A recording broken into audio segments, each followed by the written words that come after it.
король треф. Нет, опять король треф. Это уже судьба. От судьбы, как известно, не уйдешь.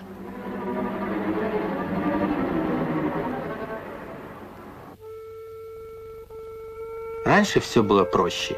Гадаешь себе на картах, по руке, на кофейной гуще или на зеркалах, а то выйдешь в Рождество за ворота и споешь.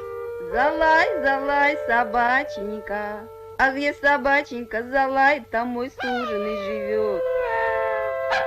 А по лаю ведь можно и характер будущего мужа определить. Да, теперь и собаченьку ты не сразу сыщешь, а все больше коты. Ну, кое-что можно, конечно, почерпнуть у цыганки.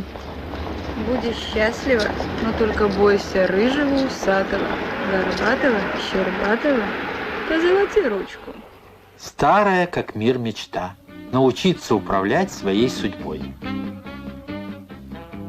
И стать, например, королем футбола, как легендарный Пеле. Или в тяжелой борьбе с коварными соперницами надеть, наконец, корону мисс Земной шар.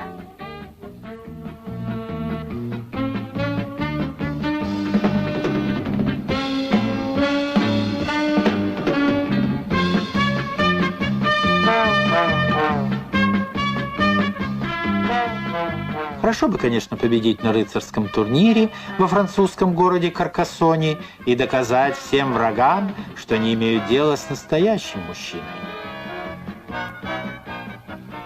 Выбор большой.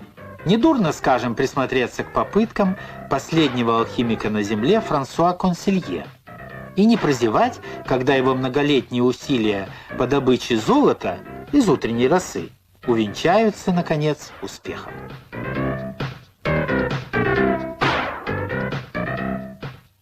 Но прежде чем хихикать над несчастным последним алхимиком, вспомним, что величайшие умы древности, не чета нам, Аристотель, Сенека, Кеплер, Цицерон, Коперник, остервенело спорили, влияют ли звезды на судьбы людей.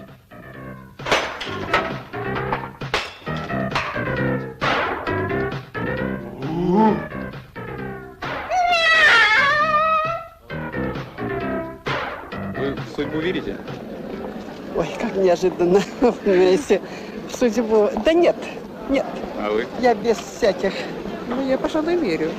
Вы верите в судьбу? Судьбу? Да. В судьбу верю. В звезды, в гороскоп? Верю. В карты? И в карты верю. Вы в судьбу верите? Конечно. А вы? Я тоже. А это что, это будет по центральному телевидению или по Ленинграду? Нет, по телевидению этого не будет, но, похоже, судьбу испытывают все. И Витязь, раздираемый противоречиями на распутье, и играющий в спорт-лото доверчивый современник, и толпа наших сограждан, корректирующих свой жизненный путь по гороскопу.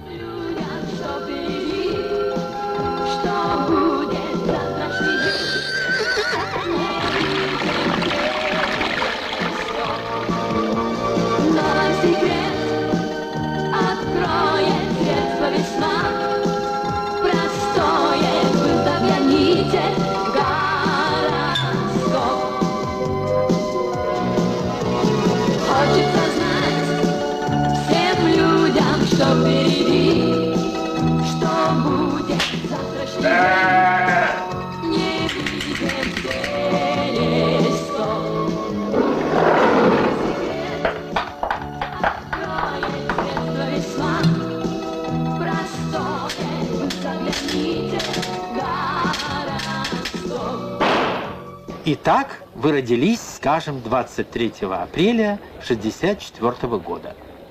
По гороскопу друидов вы орех, и никогда не знаешь, что ожидать от вас в следующую минуту. Грустно. Заглянув в другой гороскоп, узнаете, что вы, оказывается, телец, а значит, Дон Жуан, изменник и обольститель. И рано или поздно вас ждет скамья подсудимых. По гороскопу ваш любимый металл – медь. А вы всю жизнь зачем-то собирали золото, и теперь не знаете, что же с ним делать. Однако по восточному гороскопу вы дракон. И мало того, еще и родились в год дракона. Счастливчик. А кто же не знает, что следующий год и будет как раз годом дракона? Грядет ваш звездный час. Однако бойтесь пожаров и помните, летом возможна утрата денег. Теперь, когда мы точно знаем, что именно случится в будущем году, хотим предостеречь от необдуманных поступков. Скажем, поддавшись советам специального японского свадебного гороскопа, 137 пар молодоженов одновременно явились 7-го дня 7-го месяца 77-го года для регистрации своих матримониальных отношений, чем создали немалые трудности для отправления соответствующего случаю ритуала.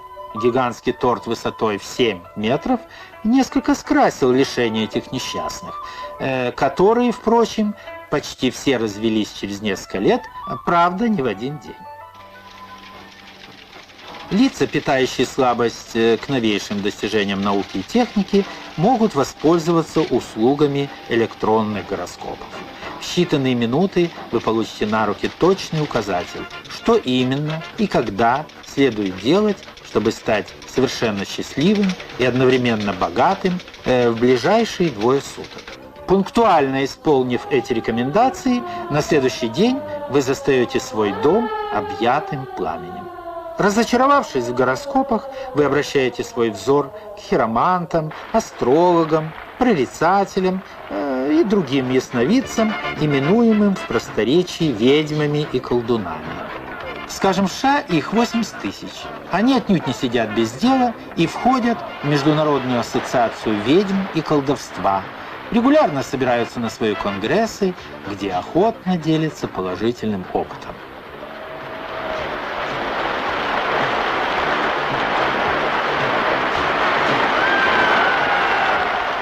В нашей стране колдуны и ведьмы именуются вполне интеллигентно.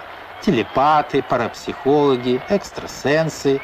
Многие из них оснащены вполне современной электронной техникой и являются младшими, а иногда и старшими научными сотрудниками. Нет, конечно, они получают зарплату за решение серьезных научных проблем, а в свободное от службы время рассчитают вам подробный график всех ваших дел и поступков, чтобы все сбылось. Ну, а если что и не получится, то знайте, что виноваты в этом, естественно, звезды и судьба.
Так верите ли вы в судьбу?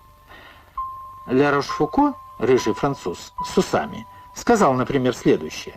Судьбу считают слепой главным образом те, кому она не дарует удачи. А что? В этом что-то есть.